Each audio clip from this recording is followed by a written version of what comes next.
ये आज का question system of linear equation के ऊपर। आप अभी पॉज करके ट्राई कर सकते हो, खुद को 3 मिनट दीजिए और वीडियो के लास्ट में तो आपको मिल ही जाएगा आंसर। अगर आपने नहीं देखा क्वेश्चन को, मैंने ग्रुप में शेयर किया है वैसे। एंड अगर आप ग्रुप ज्वाइन होना चाहते हो तो डिस्क्रिप्शन में लिंक है, आप जाके ज्वाइन हो सकते हो डिस्कशन के लिए। Welcome to maths driving centre. अगर आप नए हो इस चैनल पे तो चैनल को चेकआउट करके सब्सक्राइब कर सकते हो। अगर आप बीएससी एमएससी में और जेम नेट गेट ऐसे देने की सोच रहे हो तो ये चैनल आपके लिए हेल्पफुल रहेगा। मैं लास्ट वीडियो में सिस्टम ऑफ लीनियर इक्वेशन को डिटेल एक्सप्लेनेशन किया हुआ है with the help of linear transformation. और लीनियर ट्रांसफॉर्मेशन की हेल्प से कैसे सोचते हैं क्वेश्चंस को। जैसे ये क्वेश्चन है ना, लीनियर ट्रांसफॉर्मेशन से करोगे ना, 1 मिनट का क्वेश्चन है। तो एक्सप्लेन करने में टाइम लगेगा थोड़ा, लेकिन 1 मिनट का है। 4.75 मार्क्स का 1 मिनट में हो जा रहा है, तो बहुत अच्छा है ना। तो कॉन्सेप्ट आपको जितना समझ में आएगा ना उतना अच्छा है। मैं ब्रीफली बोल देता हूँ कि मतलब क्या क्या मैंने पढ़ाया लास्ट क्लास में। जैसे सिस्टम ऑफ लीनियर इक्वेशन, हम लोग के पास क्या होता है, एक्स इक्वल टू बी, जहां पे हम लोग को ए गिवन होता है एंड बी भी गिवन होता है। हम लोग का टास्क क्या है, टू फाइंड एक्स, है ना, ये हो गया।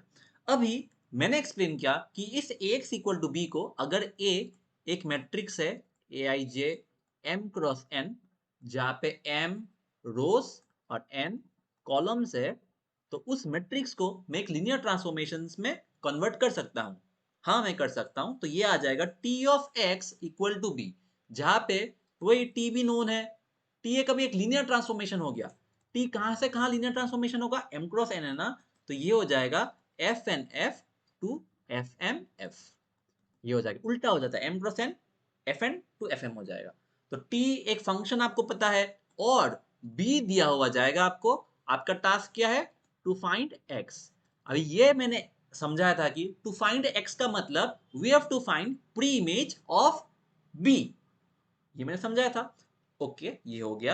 अभी कुछ कुछ कंक्लूजन हम लोग ने निकाला कि if T is onto, अगर टी ऑन टू हो जाए तो देखिए, ऑन टू मतलब क्या कि एवरी एलिमेंट, देखिए टी एक ट्रांसफॉर्मेशन है यहां से यहां, है ना, बी यहां से आता है। तो यहाँ पे आप मुझे कुछ भी बी दो, उसके लिए मुझे प्री इमेज मिलेगा। तो for any B if T is onto, then for any b belongs to fm f, the system will always have a solution। अगर प्री इमेज है तो हम लोग बोलते हैं कि सॉल्यूशन है, will always have a solution। ये if and only if है, ये if and only if। ये बहुत यहाँ पे इंपॉर्टेंट वर्ड है, फॉर एनी। ये फॉर एनी वर्ड इंपॉर्टेंट है, ध्यान दीजिएगा। मैं बोलूंगा अच्छे से, if T is onto then for any B belongs to FM, the system will always have a solution। और अगर आपको ऐसा बोला जाए, the system will always have a solution for any b belongs to FM, then also the t is on to। ये आपको समझना है। ये हो गया, ये कंक्लूजन हम लोग ने निकाला। अभी हम लोग ने डेफिनेशंस पढ़ा था कि कॉन्सिस्टेंट मतलब क्या होता है। कॉन्सिस्टेंट मतलब आइदर सॉल्यूशन है, मतलब सॉल्यूशन है। If the system has a solution then we say the system is consistent. अभी सॉल्यूशन का मतलब हम लोग के पास दो है, एक तो यूनिक भी हो सकता है और एक इनफाइनाइट भी हो सकता है। इनफाइनाइट मेनी सॉल्यूशंस भी हो सकता है, यूनिक भी हो सकता है। तो हम लोग ने और एक कॉन्सेप्ट हम लोग ने निकाला कि if the system is consistent, consistent है मतलब दो केस आएगा, एक तो यूनिक आ सकता है और एक इनफाइनाइट आ सकता है। If the system is consistent, यहाँ पे फॉर सम बी मान लेते हैं कि कोई भी आपको बी दिया हुआ है, फॉर सम, फॉर एनी नहीं है, फॉर सम बी। तो अगर यूनिक है तो टी को 1 1 होना ही पड़ेगा, ये इफ एंड ओनली इफ है। अगर T system is consistent for some B and the system is unique, तब टी को 1 1 होना पड़ेगा। अगर टी 1 1 है तो भी यूनिक होना पड़ेगा। और उसका उल्टा इनफाइनाइट सॉल्यूशन कब होगा, if T is not 1 1, T is not 1 1। ये हम लोग ने और एक कंक्लूजन निकाला था लास्ट वीडियो में। और एक कॉन्फ्यूज होते हैं, मतलब स्टूडेंट में भी शायद कॉन्फ्यूज हुआ था पहले, मैं आपको बोल देता हूँ। यहाँ पे क्या लाइन है देखिएगा, if T is onto then for any B, ये फॉर एनी बी वाला इंपॉर्टेंट है। अभी यहाँ में मैं एक कॉन्फ्यूजन आपके माइंड में आ सकता है कि if the system is consistent for some b, then t is onto, क्या ये सही है या गलत है? आप सोचिए, if the system is consistent for some B, क्या टी ऑन टू होना पड़ेगा? ये जरूरी नहीं है, नॉट ट्रू। मतलब आंसर क्या आएगा? टी मे और may not be onto, मुझे नहीं पता। टी मे और may not be onto, है ना, ये बहुत इंपॉर्टेंट है। ये आप देखिए, फॉर सम बी और फॉर एनी बी में बहुत डिफरेंस है। फॉर एनी बी मतलब आप कुछ भी दो, कुछ भी बी दो, मुझे प्री इमेज मिल जाएगा, तो इसका मतलब तो ऑन टू है ऑब्वियसली। लेकिन फॉर सम बी मतलब यहां से आपको देखिए, ये मैं टी लिया फंक्शन, यहां से यहां आपको एक कोई भी बी उठाया, उसके लिए कॉन्सिस्टेंट आ रहा है, उसके लिए कॉन्सिस्टेंट आ रहा है का मतलब टी ऑन टू होगा, ऐसा बात नहीं है। टी मे और may not be onto. अभी मैंने इस बी के लिए कॉन्सिस्टेंट हो रहा है, मैं अगर मान लेता और एक बी लिया यहाँ पे, इसके लिए कॉन्सिस्टेंट नहीं भी हो सकता है, नहीं भी हो सकता है मतलब तो ऑन टू नहीं होगा। तो ये आपका डाउट आ सकता है, तो मैंने क्लियर कर दिया। और हम लोग ने जो पढ़ा था, हम लोग जो, हाँ ये जैसे हम लोग क्लास 11 12 में हम लोग यही पढ़ते थे, और हम लोग यही से मतलब क्वेश्चंस करते, लेकिन इससे ना मतलब लंबा हो जाता है। सिंस अभी हम लोग बड़े हो गए, तो आप ट्रांसफॉर्मेशन से सोचिए ना, इजी हो जाएगा आपके लिए। जैसे कॉन्सिस्टेंट, तो rank of A equal to rank of augmented matrix equal to n, तब unique. Rank of A equal to rank of augmented matrix less than n, तब infinite. Rank of A not equal to rank of augmented matrix, no solution. ये आप लोगों को पता है। ये जो कॉन्सेप्ट है ना वन वन ऑन टू का, ये पहले पहले में आपका थोड़ा प्रॉब्लम हो सकता है, सिंस आप नए देख रहे हो ना। अगर आप लोग नहीं नए देख रहे हो, आप नोट डाउन कर लीजिएगा, क्योंकि इंपॉर्टेंट है। अभी क्वेश्चन में आते हैं, देखिएगा। हाँ, क्वेश्चन में आप बस कुछ कुछ बेसिक्स चाहिए फंक्शन का। ए ऑप्शन क्या बोल रहा है, मतलब आपको देखिए कोई भी एक m क्रॉस n मैट्रिक्स दिया, और आपको एक सिस्टम ऑफ इक्वेशन दे दिया Ax इक्वल टू बी। मैं लिख देता हूं, A एक मैट्रिक्स है m क्रॉस n, और आपको Ax इक्वल टू बी दे दिया, इसका इक्वेशन है। अभी सिंस A एक m क्रॉस n मैट्रिक्स है, तो मुझे एक क्या मिलेगा? लीनियर ट्रांसफॉर्मेशन मिलेगा, FNF टू FMF, है ना? ये तो मुझे मिलेगा ही, तो इसको मैं ऐसा करके लिख दूंगा। मैंने लिख दिया, ये भी इक्वेशन वन हो जाएगा, सेम है, कुछ डिफरेंस नहीं है दोनों में। अभी देखिए, if the equation one admits a solution for all, ये फॉर ऑल वर्ड इंपॉर्टेंट है, for all B belongs to R M. तो मैंने क्या बोला? ए ऑप्शन देखिए, if the system is consistent, हाँ, एडमिट्स ए सॉल्यूशन मतलब consistent, for all B belongs to R M, यहां से मैं क्या बोल पाऊंगा कि टी इज ऑन टू, है ना? Admits a solution for all B belongs to R M, then T is onto. मैंने यहां से ये कंक्लूजन निकाल दिया यहां तक। अभी क्या पूछा गया है? Then N must be greater than और इक्वल टू एम।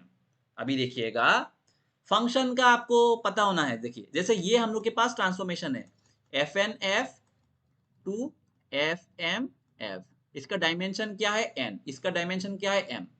अभी सिंस टी ऑन टू है, ऑन टू होने के लिए N should be greater than और इक्वल टू एम। ये आपको क्लियर है कि नहीं? या बोलिए, फंक्शंस का है कार्डिनलिटी। जैसे सोचिए कि ऑन टू होने के लिए डोमेन का कार्डिनलिटी बड़ा इक्वल हो सकता है कोडोमेन का कार्डिनलिटी से, तो यहाँ डायमेंशन में भी सेम आ जाता है। तो N should be greater than और इक्वल टू एम, ये होना ही पड़ेगा ऑन टू होने के लिए। तो क्या सही स्टेटमेंट है ये? If the equation one admits a solution for all B belongs to rm, then n must be greater than और equal to m। Yes, correct, ये ऑप्शन इज करेक्ट, कुछ डाउट नहीं है इसमें। अभी ऑप्शन बी देखिए, देखिए मैंने ऑन टू से रिलेट किया, तो इजी हो जाता है। मतलब अगर आप यहाँ पे एग्जांपल लेके सोचोगे ना, मतलब रैंक लेके सोचोगे, तब मतलब थोड़ा टाइम कंज्यूमिंग हो सकता है। जैसे option B, if the equation one, अभी ऑप्शन बी में चलते हैं, ये रफ करते हैं। Option B, if the equation 1 admits a unique solution for some b belongs to rm, यहाँ पे मैंने क्वेश्चन में क्या है? बी ऑप्शन में यूनिक दिया हुआ है, for some b belongs to, वही मतलब बी दिया हुआ है, कोई बी के लिए यूनिक हो रहा है। यूनिक मतलब आप आग बंद करके क्या लिखोगे? यूनिक मतलब टी को तो वन वन होना ही पड़ेगा, ये इफ एंड ओनली इफ है। यूनिक मतलब टी को तो वन वन होना ही पड़ेगा। यहां से मैंने क्या कंक्लूजन निकाला? If the equation one admits a unique solution for some B belongs to R M, यहां से आप माइंड में सोचोगे कि टी वन वन है। अभी टी वन वन है, अभी देखिए T F N F to F M F है, तो टी वन वन होने के लिए N should be less than और इक्वल टू एम, ये होना पड़ेगा। ये मैं अभी एक्सप्लेन नहीं करा कि वन वन होने से ये क्यों हो रहा है, ये सेट थ्योरी का है, रियल एनालिसिस का एकदम लास्ट में आता है। तो डायमेंशन में भी सेम हो जाता है कि डोमेन का cardinality should be less than और इक्वल टू कोडोमेन का कार्डिनलिटी। अगर t11 है तो ये सेटिस्फाई करना पड़ेगा, n लेस देन और इक्वल टू m। अभी यहाँ पे क्या बोला गया है, then n must be greater than और इक्वल टू m। यहाँ पे ऐसा बोला गया है, तो क्या ये सही स्टेटमेंट है? This is a wrong statement, B option गलत हो जाएगा। देखा 1 1 से इतना इजी हो जाता है। सी ऑप्शन देखिए, इफ द इक्वेशन 1, ये हो गया ना यूनिक वाला, हाँ ये रफ कर देता है। अभी सी ऑप्शन देखिए, if the equation 1 admits two distinct solution for some b belongs to Rm। अभी देखिएगा, admits two distinct solution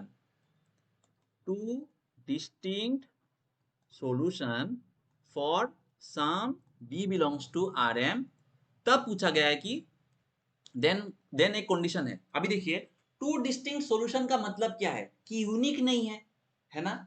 तो अगर यूनिक नहीं है तो मतलब मैं क्या इंप्लाई करूंगा कि t11 नहीं है।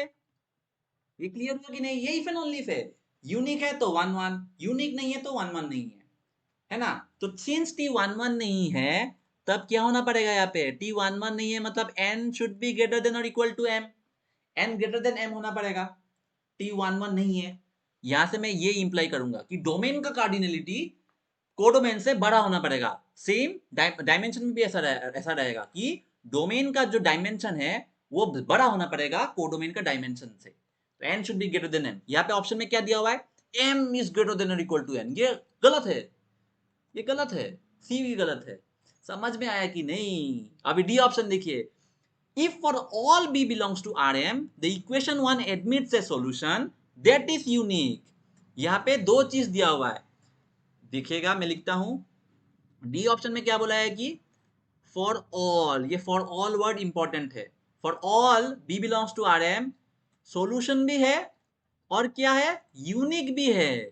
तो if for all b belongs to Rm solution है तो यहां से मैं क्या इंप्लाई करूंगा कि t on 2 है, और यूनिक भी है तो मतलब मैं यहाँ पे क्या इंप्लाई करूंगा कि t11 भी है, और सिंस t11 on 2 है तब n इक्वल टू m होना पड़ेगा, इक्वल होना पड़ेगा।